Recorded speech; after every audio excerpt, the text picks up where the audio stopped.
Alright guys, I hope you're all doing well, and welcome to the showdown between the Sons of Sigmar and the Chaos Dwarfs. It's going to be myself with Marcus Wolfhart facing off against Professor Pone, who's going to be coming in with the Sorcerer Prophet. No surprise there, very, very strong, as well as the double Deathreak rocket launcher, which there's not really much of a reason to bring magma cannons anymore because Deathreak rocket launchers have such an insane profile on both anti-large and anti-infantry. I mean, they only cost 200 more. You might as well bring these bad boys and just, call it a day. I mean, maybe some niche situations in which the magma cannons could be a little bit better. Like, let's say you're getting rushed by like a mass infantry faction with really light armor, maybe from a cost effectiveness standpoint, but even still, I just feel like the Shrieks are way better. So we're going to be coming in with a very weird build. I was chatting with Professor Pone during the pre-game here when we were recording this, and essentially he was expecting mass wagons, and that's kind of what everyone expects when you're going against the Empire. So they're going to have Death Shrieks, they're going to have plenty of tools that can really snipe out your wagons. So let's get a little bit crazy. Let's try something different. So the entire front line is going to be spearmen with shields. Secondary line is going to be handgunners into the sunset. And, handgunners aren't terrible for their price point. They're pretty cheap and pack a big punch. The issue is protecting them against the artillery pieces of the Chaos Dwarves, as well as things like Wolf Riders. Like they have the Hobo Goblin Wolf Riders. Marcos Wolfhart's pretty good for protecting gunlines, Yvanet, and pretty good poke as well. And just having fun with Ulrika, although, she has some applications here. A little bit of sniping potential against those flying Chaos Dwarf Lords and monsters, and of course Lord of Shadows is good against Chaos Dwarves. You can use the Pit of Shades as well as Melkoth to do a fair amount of damage to their various infantry units. So that's it for my entire army. In the backfield, Silver Bullets and Spearmen, and more Spearmen on the far side. No, actually Empire Knights, which I believe I have 2 units. And you need Empire Knights if you want to be stopping the Hobo Goblin flanking and different things like that. And like I said, for Pone's army, it's a pretty heavy anti-wagon tech here. So we got 2 Deathreak rocket launchers, which just wreck wagons and SEs. So if you try and go with Franz, well, Franz is just not great right now, unfortunately. He's just way too squishy. If you try and go with Franz as well as Boris Todbringer, you're probably going to get sniped out of the sky. So typically it's better to go for either a tanky character Volkmar is not even good in this matchup either, but yeah, just someone that really is on foot, because the Death Shrieks don't really do good against foot-based characters. They often knock them over instead of doing heavy-duty damage.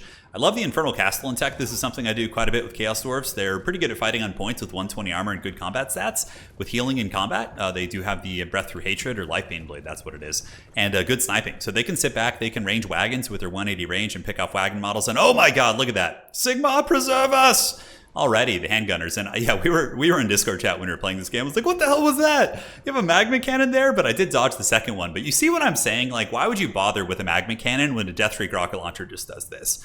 That's such brutal, devastating damage. So we're going to be moving up, taking a bit of a pounding here from the Chaos Dwarves right out of the gates. And Ulrika popping Skjallandir's Fall. It's a little bit of a tricky one there, but it does give her accuracy and also blinded. So you can see the Sorcerer Prophet right now is a little bit debuffed. Not that it matters because he's not in combat, but it could be relevant. Mainly, I just took it for the accuracy to get a little bit of sniping on Ulrika. And so far, it's paid dividends. We've done some okay damage against the Sorcerer Prophet. Not going to be complaining.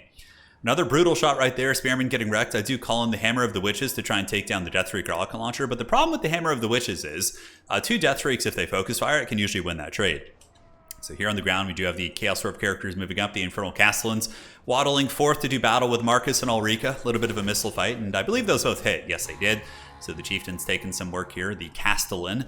Ulrika is somewhat tanky because of the Buyer Blood. Not tanky per se, but stalwart. She is undead, so the Buyer Blood Kislev trait does proc before it goes off, so she has a little bit of staying power at her lower health. So now Hammer the Witches shooting into the Deathreak rocket launcher, finally returning the favor a little bit.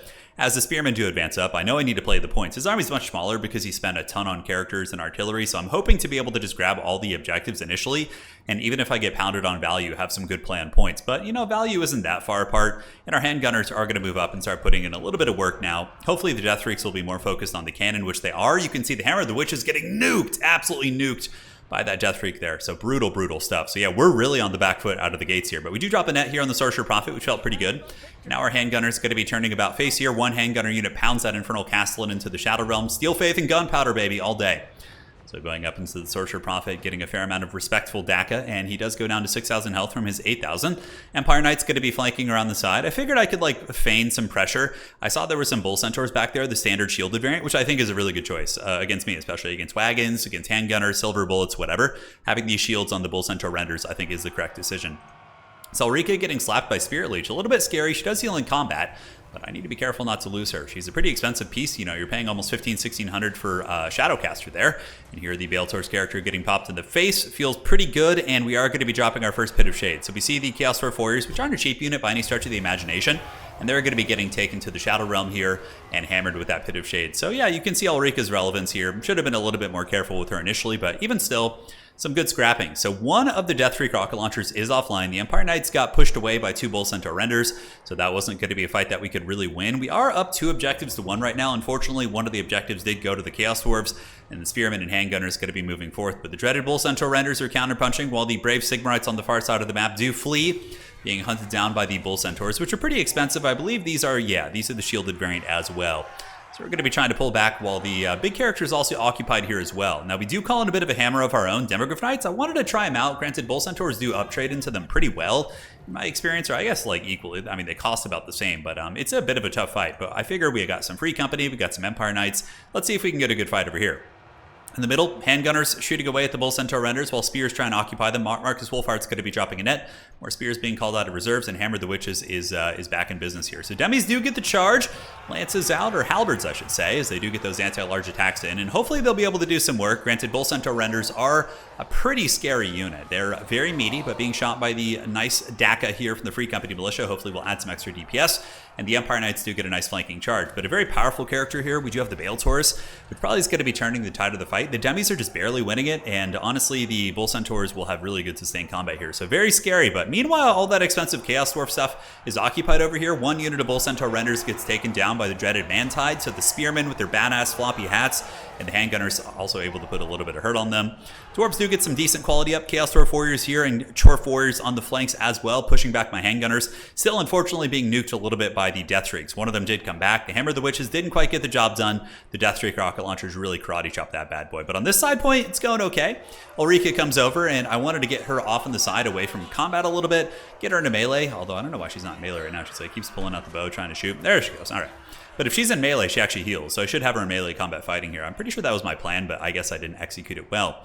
One Handgunner unit finds a bit of an opening. The Heroes of Sigmar advancing up, putting some hurt on the Death Streak rocket launcher, which is going to be getting pounded and turning and running for the hills. That Chaos Dwarf with his little telescope there is looking for a way to flee the battlefield at this moment. Broken and destroyed as well. Demogryph Knights and Empire Knights emerge victorious here, but just barely. Those Demis took a hard fight, got about 1,000 value in the process. Not the worst, and now we're seeing some Hobo Goblins coming out, trying to scrap on the open field. Value's very, very close in this game. Empire Knights going to be screaming across with a little bit of State Trooper support, and now we run down the old wolves. So we get in there. Empire Knights are pretty good at one thing, and of course that's dealing with light armored, kind of mobile, light cavalry type units. So Hobo Goblins with their 45 armor and not the best melee defense will get routed by the Sons of Sigmar. Infernal Guard on the way in, though, a little bit scary. I don't have too many great answers for them. Tar pitting them with swordsmen wouldn't be a bad idea either. Marcus Wolfhart on death's bed here. He's been sitting just taking pot shots like a hero. There's a nice little net there on the Chaos Dwarf. So Marcus, the great huntsman, has been ripping shots downtown over at the Beeltor's character, but the Infernal Castellans were counter-sniping him. So I should have picked off that Castellan. He kind of snuck under the radar there and did get some good work on me. But Marcus will flee. Hopefully I'll be able to unsummon him, but we will find out on today's episode. So yeah, Ulrika's now in melee combat using her vampiric abilities. She has been able to drain a little bit of health, exsanguinate these Chaos Dwarves, and sitting at about 1200 HP. So not bad, you know. Nice little healing utility character that has some ammo and has done probably about 500 value, I would guess. Oh, not bad. Oh, that's including her Pit of Shades, though, so it's not, like, insane. She does cost 1700.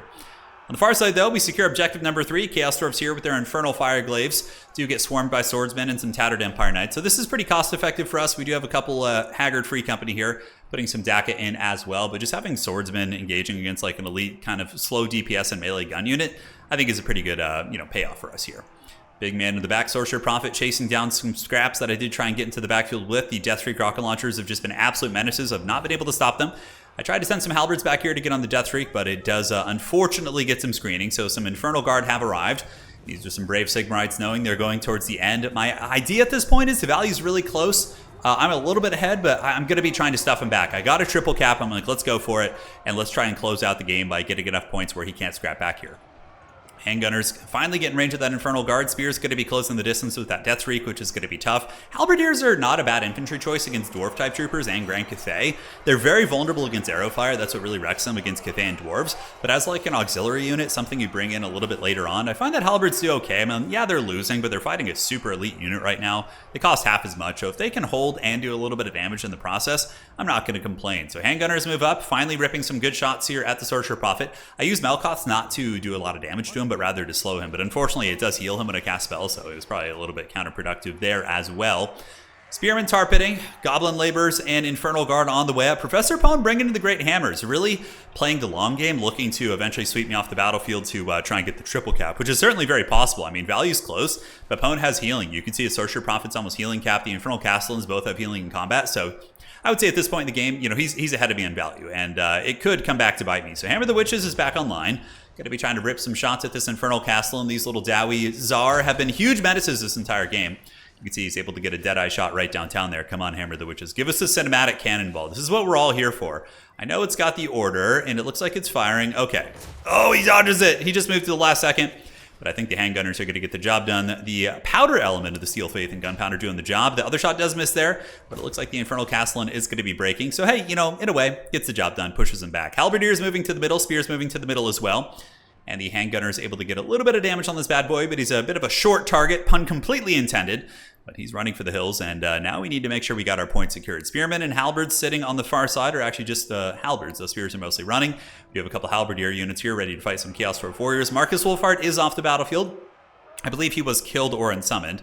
Yeah, he did get taken out. I believe one of the Infernal Castellans was able to get the killing blow. And Ulrika, unfortunately, did get taken out as well. So she did okay. She got a little bit of Pit of Shades action. Here we're getting some good gunfire. The Sorcerer Prophet engaging, looking like he wants to dive there. And those damn Death Shrieks, man, very scary. That was not a good shot, thankfully for me. If that had really taken out these Handgunners, it would have felt pretty bad. So trying to get those guys up in the point to prevent the Dwarves from getting more capture weight. And in this patch, obviously, Chaos Dwarves have had their capture weight fixed. So Goblin Laborers and Orc Laborers no longer have bug capture weight. It certainly makes it a lot more fun to play against them. So up in the sky, we get the Castellan moving in. 1000 HP. These characters are so good. And it's a shame. The other Chaos Dwarf characters are just so overshadowed by how good this guy is. His healing items are just really, really good. But he does move in, and the ambush of the Silver Bullets. The brave Sigmarite huntsman hunting down the fell beast do emerge from the trees. You didn't see him coming. And now they're going to be ripping some more shots. They got their long rifles out, reforming ranks. As the beast does turn, we reform ranks, and hopefully we'll be able to drag him down. So the ambush works, and down goes the Sorcerer Prophet. The foul Dowie Tsar Tyrant is going to be meeting his end this day. But the Chaos Dwarfs got their momentum, man. Chaos Dwarf warriors have swept up this point with some Infernal Guard. My infantry, of course, are not quite as stalwart, and he's got a lot of silver shields, right? So my Handgunner kind of tech isn't that good against them. I don't have silver bullets. I don't have mortar-type units. Grenade launchers would be very good, and that's really what I need right now. Just a couple grenade launchers to come in, clear out these Infernal Guard, and, call it a day from there. But more Infernal Guard moving to the side point. That's going to be problematic. They'll be able to shoot these Halberdiers very effectively. Halberdiers would do okay in melee, but the Infernal Guard would probably still win at the end of the day. Their stats are just a little bit better, 30 and 42. Model count differential does favor the Sigmarites, but yeah, that is a bit of a scary fight that we'll come back to in a little while. Grenade launchers have come out in the battlefield, so I felt like I was starting to lose a little bit of ground here. We have pulled ahead in value, but like I said, that doesn't mean much considering he does have the healing. And now the grenade launchers are getting some nice damage. Grenades are really good even against armor. You would think they don't have the armor-piercing tooltip. You look at the proportions of their armor-piercing values, but they really do wreck armored infantry as well. So don't be afraid to whip some of those bad boys out. Empire Knights coming in, looking to dive, maybe finish off these Infernal Guard Fireglaves. A bit of a risky fight.